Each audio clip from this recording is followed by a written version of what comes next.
Okay, so thank you all for coming. So my name is Jun Oh. I'm the director of Transportation Research Center for Livable Communities. It is my pleasure having actually our annual summer conference this year again. So we have a few speakers, and then before going further, I'm going to have a brief introduction to our Transportation Research Center.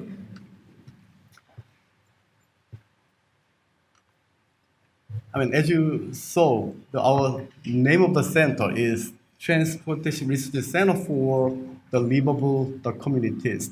So we are starting from, hey, what is the livable communities?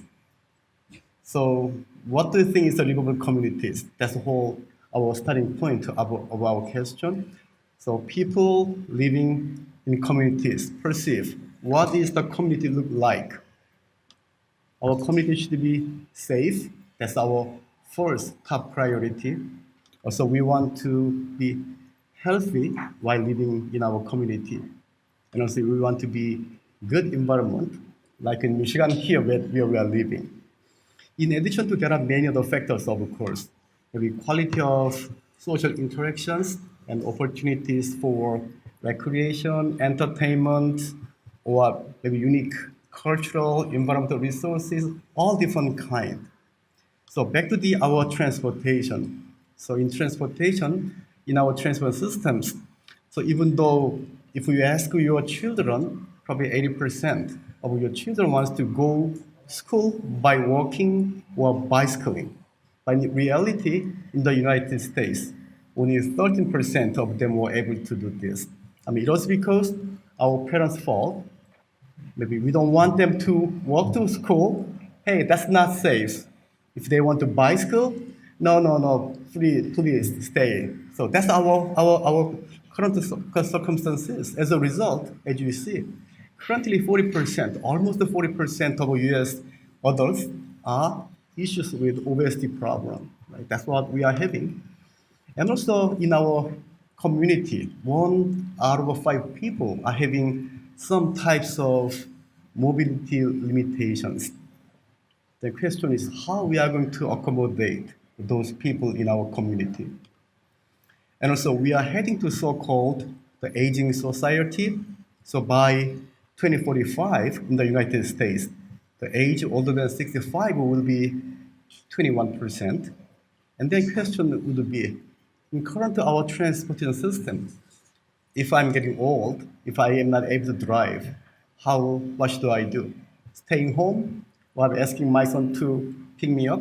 So will be big challenge in the case.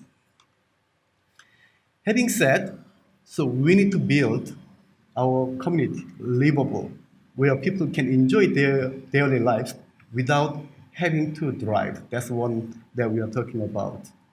Maybe walkable, bikeable, better accessible to public transit. That's something that we want to see. But however, our US transportation systems, we know poor infrastructure, a lot of potholes, we know that's a problem.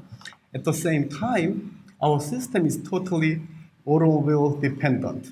That dependency made everything difficult. So that maybe inadequate and expensive transportation services. That's what we are having as of now. So it is time for us to think different way. Hey, we have to switch our paradigm from automobile-dependent transportation to people-oriented transportation. So that's the main philosophy of our Transportation Research Center. We want to improve public transit systems and alternative transportation mode and provide better and safe pedestrian bicycle networks and also enhance transportation accessibility for children, people with a disability, and older adults and low-income population. That's what we are doing in our transportation center was born. So our center was born in 2013, funded by U.S. Department of Transportation as one of Tier 1 university transportation center. Our center does many different activities. Of course, research is one of the key effort, but also we are responsible for educating our second generation, and then workforce development and technology transfer. So in our center, we have many other partner universities, including University of Texas Arlington. Raise your hand, you're from. I know at this time we have a good number of people from Texas. They flew not directly airline. They transfer from elsewhere. And also Wayne State, and also Tennessee State, raise your hand. And Utah State, I saw a few right there. So all different places. I mean, individual universities have own expertise. We got together to leverage those issues as a consortium. As you see, individual universities have own expertise in different fields. And then I'm just showing maybe some of the examples that we have been doing in our center.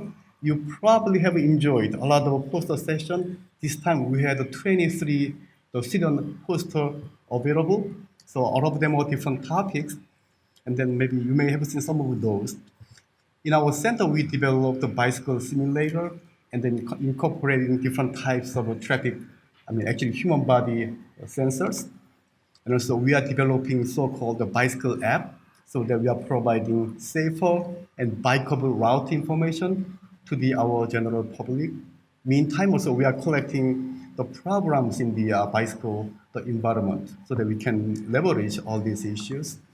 And we are also monitoring ADA compliance.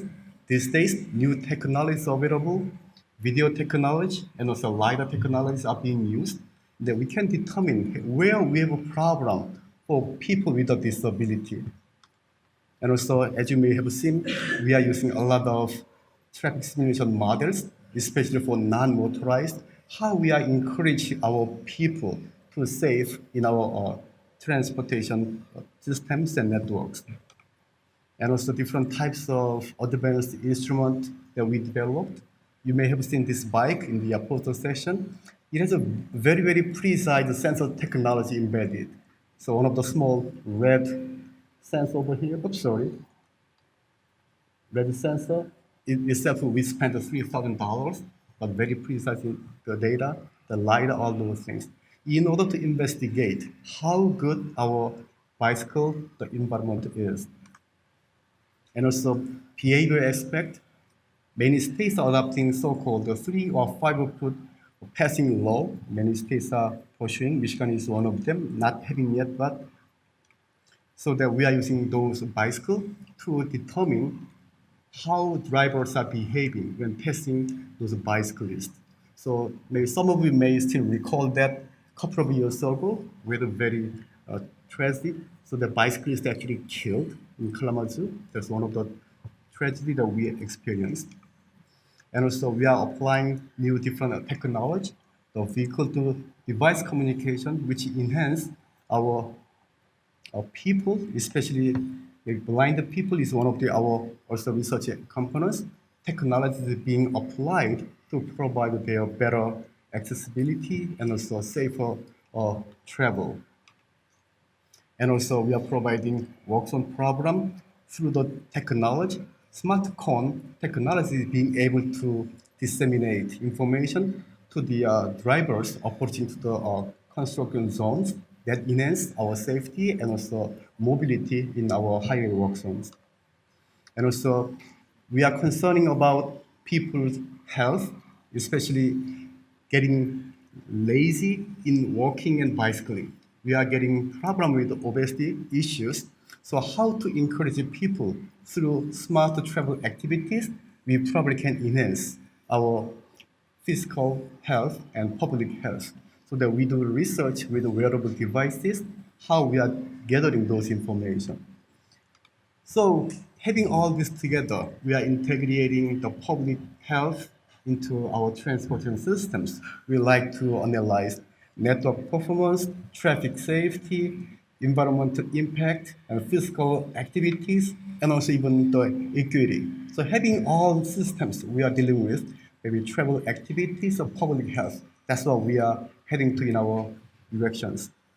So in our Transportation Research Center, having all together, this is only few samples. We have been doing so far 48 research projects were released. Out of those, still we are 20 projects ongoing. So so far we spent $3.7 million to conduct those research only from the federal funding source. Maybe in addition to, we have a matching fund available. So also we are providing seminar series. So I think I have a few people in this room who already attended our seminar series. They gave actually nice talk to our students, our community, as a part of our technology transfer. And like for today, so we are hosting our annual summer conference. This is our first time. Probably this conference is one of the unique conferences, having that different people, not only from people academia, but also we have from practice and all different fields, so that we are getting all together. And that we are also dealing with all different field of research, only focusing on transportation and livability. So that's what we are having in our today's conference. So to do so today, so I'm really honored to invite our president, Dr. Edward Montgomery. So he's welcoming you to this conference. Could you big hands, please?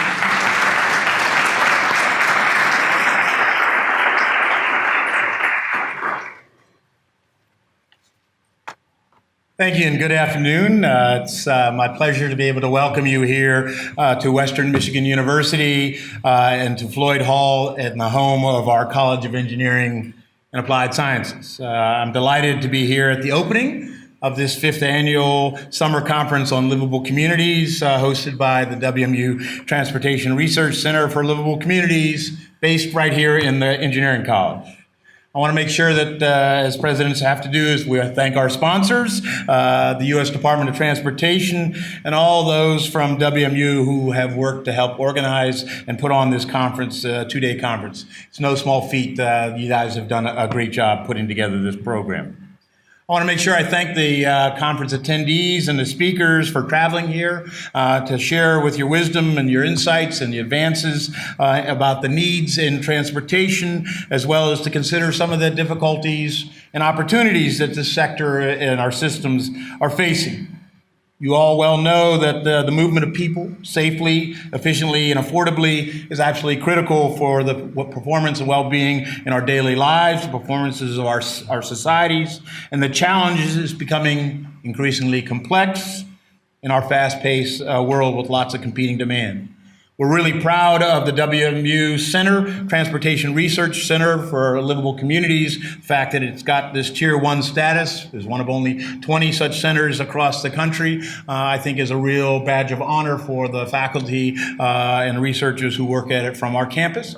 But we recognize it's a partnership. It's a partnership between us and University of Texas in Arlington, Utah State, Wayne State, Tennessee State. And so we thank those universities, their faculty, their researchers for being active partners and participants both in this conference and in the discovery process that we're engaged in to figure out solutions to make life better for people and movement more practical.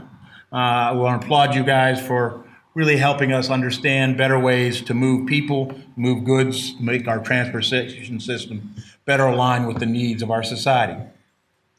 Transportation globally is around 6% of global GDP as a sector. In the United States, it's estimated as $1 trillion, a little over $1 trillion industry. And that's just the transportation sector.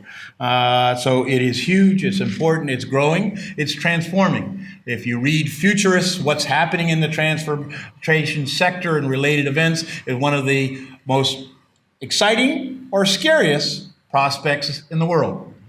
Driverless vehicles either hold great promise or great peril. Thinking about people being in vehicles, getting people out of vehicles, changing the modes of transportation is critically important and is a big and growing issue. You guys are at the center of that issue. People who've done research on what is one of the key determinants on economic growth in urban areas, it's whether people can get out of cars. And so, again, transportation is at the very center of the conversation around economic growth, livability for communities around the globe. So I want to make sure I thank and acknowledge Dr. O and Dr. Quiguzali who are hosting this center, who are head of our center here in the Department of Civil and Construction Engineering. Even on this campus, we recognize that this has certainly engineering aspects, but not just an engineering problem. And so we bring together faculty from across the campus, those in blindness and low vision studies, computer science, geography, psychology, special education, urban planning, and civil and construction engineering, because again, we need all of those disciplines to help us think about the challenges we face as a society and the challenges that the systems are undergoing. So again, we thank everybody for those collaborations. The insights that we get from working in those teams help us think about driver behavior in a different way, help us think about mobility for people with disabilities, for safe passage for those using non-motorized vehicles, as the bicycle examples we're talking about, all of which have a big impact on our health, our well-being, the safety of our world, and the livability of our communities. This topic that we're talking about, livable communities and mobility, is critically important. It's critically important for us both today and tomorrow that we start to explore the intersection between our transportation systems and people. Both people who are using it and people who are in the system and need to be mobile as our society changes, to make sure that it is open and accessible to everybody, whether they have disabilities, whether they're older adults. That's a key challenge. And so I'm really proud that one of our keynote speakers here today, and the one I get the pleasure to introduce, is focusing on exactly that question. How do we have a mobility for a population as we age? Dr. Eric Snijdewin has just completed a 2-year term as the volunteer president of AARP, American Association of Retired Persons, which is, of course, the leading advocate for livable communities, and is actively supporting efforts to ensure that our communities are safe, walkable, and offer age-friendly transportation and housing options, amongst other resources. Today, Eric will address age-friendly transportation as a vital link to livable communities. He's been the voluntary president, has also been a principal volunteer and spokesman for the organization. He's held other roles at AARP, including being on the executive council for the state of Michigan's AARP since mid-2000s. He has a very distinguished career as a lawyer, working for Varnum LLP in Lansing, where he specialized in energy law. But he's also served in public service capacities, working on the Michigan Public Service Commission. He was deputy director of policy and consumer protection for the Michigan Insurance Bureau, and he also worked for the Michigan State Housing Authority. So he's a broad and well-rounded expert who received his undergraduate degree from Berkeley and his law degree from the University of Michigan. Quite distinguished pedigree, and so I'm glad to welcome Dr. Eric Snijdewin.